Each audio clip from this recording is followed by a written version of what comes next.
असाच एक सेठी होता, व्यापारी होता. प्रचंड धनदौलत त्याच्याकडे होतं. इतकं धन होतं की ते ठेवायला सुद्धा त्याला जागा नव्हती. परंतु तरी सुद्धा अजून मिळावं या अपेक्षेने तो प्रचंड काम करत होता. आणि एके दिवशी आपल्या पत्नीला म्हणाला, मला अजून धन अपेक्षित आहे आणि म्हणून शेजारच्या राज्यामध्ये उत्तम व्यापार करून धन कमवून येण्याची माझी इच्छा आहे. 10-12 वर्ष मी या नगरातून बाहेर जाणार आहे आणि प्रचंड धन कमवून येणार आहे. त्याची पत्नी त्याला ती जिनबघत असते. ती म्हणते, हा हव्यास बरा नव्हे आहे, त्यात आपण खूप सुखी आहे, समाधानी आहे, शांत बसूया. तर त्याचा लोभीपणा त्याला गप्प बसू देत नाही. तो आपल्या पत्नीला सांगतो आणि जवळजवळ 10-12 वर्ष नगरातून बाहेर जातो. आणि जात असताना पत्नीला म्हणतो, माझं जे धन दौलत मी साठवून ठेवलंय त्याचं रक्षण कर. त्याच्यावर कुणी आक्रमण करू नये, लुटून नेऊ नये याची काळजी घे. आता पतीच्या आदेशाप्रमाणे ती हो म्हणते आणि म्हणते, तुमचं रक्षण करताना मला जिनभक्ती पण करायची आहे.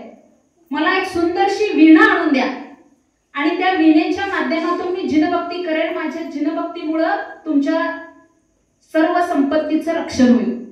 तो म्हणतोय, ठीक आहे, एवढीच अपेक्षा आहे, आपण पूर्ण करूया. सुंदर वीणा आणून देतो. तिच्याच घरामध्ये छोटंसं मंदिर असतं. त्या मंदिरामध्ये ती वीणा वादन करून भक्ती रसामध्ये लीन झालेली असते. आणि दररोजचा तिचा दिनक्रम असतो. त्याच मंदिरापुढून एक हरिण नित्य नियमानं जात असते दररोज. त्या हरणीचा पूर्वभाव त्या मंदिरामध्ये त्याला आत ओढतो. त्या हरिण सुद्धा त्या भक्तिरसामध्ये शांत मंदिरात बसून राहते. आणि तिचं वीणावादन आणि भक्तिरस संपला की ते हरिण त्या ठिकाणी तोंडातून एक हिरा त्या ठिकाणी टाकून जाते. असं दररोज होते.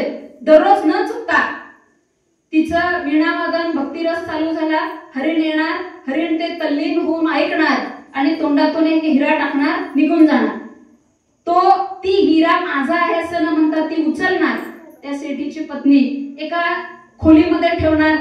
असं करत करत 12 वर्ष एक हरिण मौल्यवान हिरे आपल्या तोंडातून टाकून जात असत. जवळजवळ निम्म्यापेक्षा जास्त खोली भरते. 12 वर्षानंतर पती येतो. आल्यानंतर खूप संपत्ती कमवून आलेला असतो 12 वर्षात. आणि त्या 12 वर्षाच्या संपत्तीमध्ये काही मौल्यवान हिरे देखील असतात. तो आपल्या पत्नीला म्हणतोय, मी जे दाखवणार आहे ते बघून खुश होशील. ती म्हणते, मीही जे तुम्हाला दाखवणार आहे ते पाहून तुम्ही खुश व्हाल. तर प्रथम पती आपल्या पत्नीला दाखवतो मौल्यवान हिरे वगैरे. ती म्हणते, आता माझं बघा. खोलीमध्ये घेऊन जातो. खोली निम्म्यापेक्षा जास्त रत्न जवाहरांनी किंवा मौल्यवान रत्नांनी गच्च भरलेली असते. तो आश्चर्यचकित होतो आणि मनामध्ये त्याच्या थोडासा शंका येते, 12 वर्षामध्ये तू कुणाच्या पाठीमागे लागली होतीस, एवढं भरले. त्याच्या मनात शंका येते, कुणी दिलं हे. त्यावेळेस ती अतिशय शांतपणे म्हणते, मी जिनभक्तीमध्ये तल्लीन होताना एक हरिण या ठिकाणी येतोय आणि हे मौल्यवान हिरे देऊन जातोय. त्याला प्रथम विश्वास बसत नाही. तर ती म्हणते, उद्या तुम्ही प्रत्यक्ष डोळ्यांनी पहा. आणि दुसऱ्या दिवशी त्या ठिकाणी तो त्या मंदिरामध्ये जातो. आपली पत्नी वीणा वादन करत असते, भक्तिरसात तल्लीन होते. हरिण येतं, हिरा टाकतोय, निघून जाते. त्या प्रत्यक्षदर्शीवरनं त्याचा विश्वास बसतो. आणि विश्वास बसल्यानंतर मग तो म्हणतोय, आता आपल्याला परत कुठेही व्यापारासाठी बाहेर जाण्याची गरज नाही, आयतच आपल्याकडे यायला लागलेलं आहे. मग काय एवढ्या वर्षाची वाट बघायची. आता एक असं करूया, त्या हरणीलाच आपण आणूया. हरणीला आपण आणूया आणि रोज एक टाकण्यापेक्षा पोट फाडून सगळं एकदम काढून घेऊया. लोभीपणा आणि त्या विचारानं तो ते कृत्य करण्यासाठी दुसऱ्या दिवशी तयार होतो. आणि तयार झाल्यानंतर ती पत्नी प्रचंड विनवणी करते, क्षमा मागते, असं करू नका म्हणते. मात्र तो लोभापायी कुठल्याही गोष्टीचा विचार न करता हातामध्ये धारधार शस्त्र घेऊन मंदिराच्या दाराजवळ उभा असतो. ती म्हणते, त्या हरणीला मारण्यापूर्वी प्रथम तुम्हाला मला मारावं लागेल. आणि लोभानं अगदी व्याप्त झालेला, लोभानं अतिशय ग्रासलेला कुठलाही मागचा पुढचा विचार न करता तो व्यापारी क्षणाचा विलंब न करता त्या हरणीला मारण्यासाठी पत्नीमध्ये येते. पत्नीला संपवल्याशिवाय पर्याय नाही म्हणून पत्नीवर पहिला वार करतो, पत्नीला मारून टाकतो. हरिण येतं, हरिण आल्यानंतर मरणासन्न अवस्थेत पडलेल्या पत्नीला तुडवून पुढे जातो, हरणीला देखील मारतो. हरणीच्या पोटातून रत्न हिरक घेण्याच्या अपेक्षेने इतका क्रूर झालेला असतो. त्याच्यावर वार होतात, सपासप पोट फाडून निघतंय, पण आतड्याशिवाय बाहेर काही पडत नाही. पत्नी गेली आणि भक्ती गेली पत्नीची. शेवटी हातामध्ये काहीही राहिलं नाही. इतका व्याकुळ होतो, इतका व्याकुळ होतो. आहे ते आहे का, साठले ते आहे का बघायला खोलीत जातो, तर सर्व रत्नांची राख झालेली असते. म्हणजे लोभ हा इतका वाईट आहे, जो आपल्या माणसाला सुद्धा मारण्यास मागं पुढं पाहत नाही. मग अशा लोभाचा हव्यास आपल्याला नको आहे. तो त्यागणं, तो त्याजणं काळाची गरज आहे. संपत्तीच्या पाठीमागे सारे लागलेले असताना ज्या गोष्टी आपल्याला मिळालेल्या आहेत तेवढ्यातच समाधान मानलं तरच या भवाचं कल्याण होणार आहे. तरच आपल्या सर्व गोष्टी आपल्या जवळ आहेत, पूर्वापार चालत आलेल्या त्या राहणार आहेत. नाहीतर असलेल्या गोष्टी सुद्धा हळूहळू क्षय व्हायला, कमी व्हायला वेळ लागणार नाही. म्हणून या उत्तम शौच धर्माचं पालन करायचं असेल तर आपल्याला लोभाचा त्याग केला पाहिजे. मानवाच्या वृत्तीत बदल होणं फार गरजेचं आहे. आणि ही वृत्ती बदलायची असेल तर सगळं लोभाचं मायाजाळ पसरलेलं असताना हा लोभ कमी करायचा कसा, वाढतो कसा सर्वांना माहितीये, तो वाढतो कसा सर्वांना माहितीये, पण कमी कसा करायचा. तर सगळ्यात महत्वाचं वृत्तीमध्ये समाधानत्व आलं पाहिजे. प्रत्येक गोष्टीमध्ये समाधान हा शब्दच आता कालबाह्य व्हायला. कुणालाही कधीही विचारलं कसं आहे, काय चाललंय, मस्त आहे, छान आहे, उत्तम आहे, असं बोलणारी माणसं कमी आहेत. चाललंय रडत खडतच उत्तर देणारे लोक जास्त आहेत.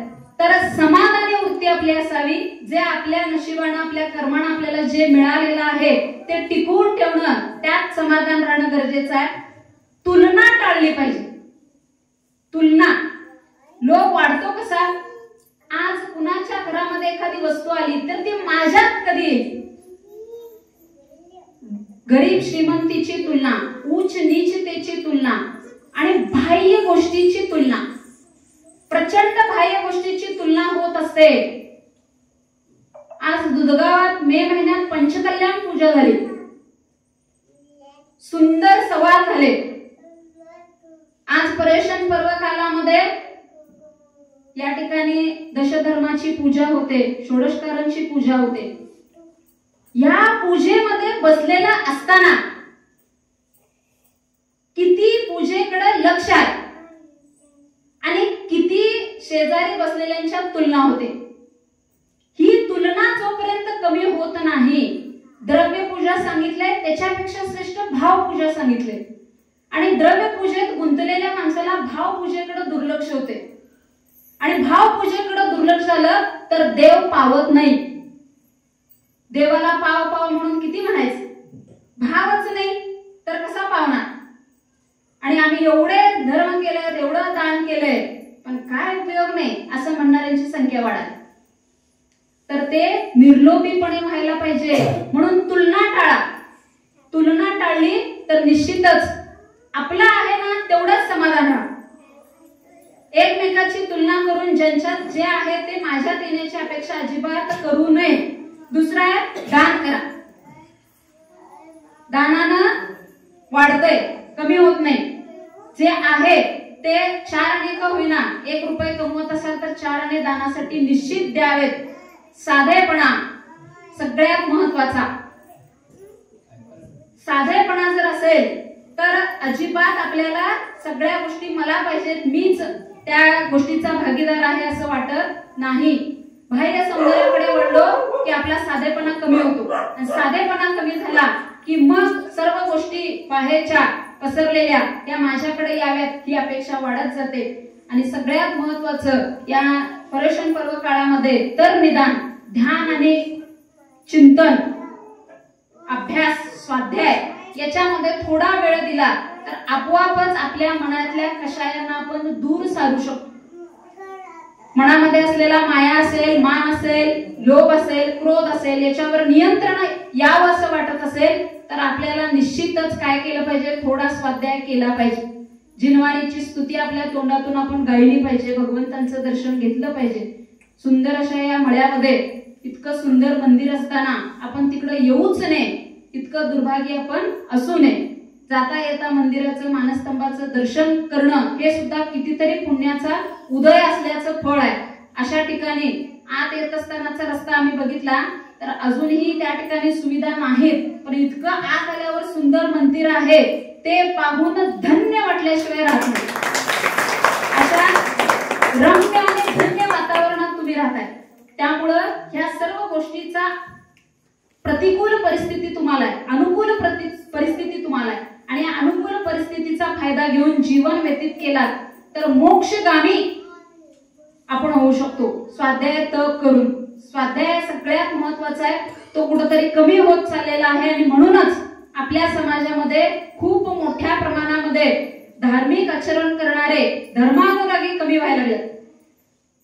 आता इथं पण बघा की कॉलेजला जाणारे किती विद्यार्थी असतील गावात, आपल्या गावात म्हणण्यापेक्षा या माळावर, परंतु त्यांचा ओढा इकडे येत नाही. आता आमची पुतणी संस्कृती नांदणीवरून आले, का आली असेल माझं व्याख्या नाही म्हणून.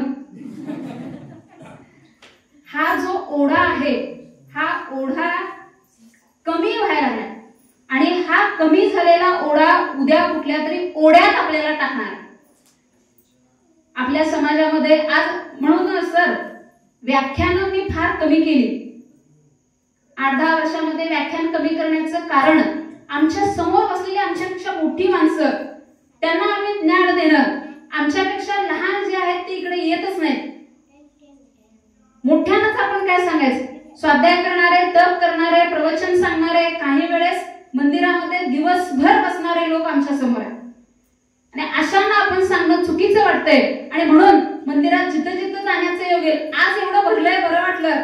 मागच्या वेळेस पावसामुळे कुणी नव्हतं तरी सुद्धा समाधान आणि मन तृप्त होण्यासारखी परिस्थिती आज या ठिकाणी आहे. ती चिरंतर राहावी अशी अपेक्षा या ठिकाणी व्यक्त करते. आणि शेवटी जाता जाता आपल्या या जिन धर्माचा प्रचार प्रसार करत असताना आपण आत्मा हा एकच आहे, देह वेगवेगळे आहेत. आत्म्याचं रक्षण आपल्याला करायचं आहे. या आत्म्याला आणि शरीराला वेगळं जो समजतो तो व्यवस्थित जीवन जगू शकतो. शरीर म्हणजे आत्मा आणि आत्मा म्हणजे शरीर असं म्हणणं पूर्ण चुकीचं आहे आणि या आत्म्याच्या उद्धारासाठी आपण प्रयत्न केले पाहिजेत. कारण या जगामध्ये आपण एकटे आलेलो आहोत आणि एकटेच जाणार आहोत.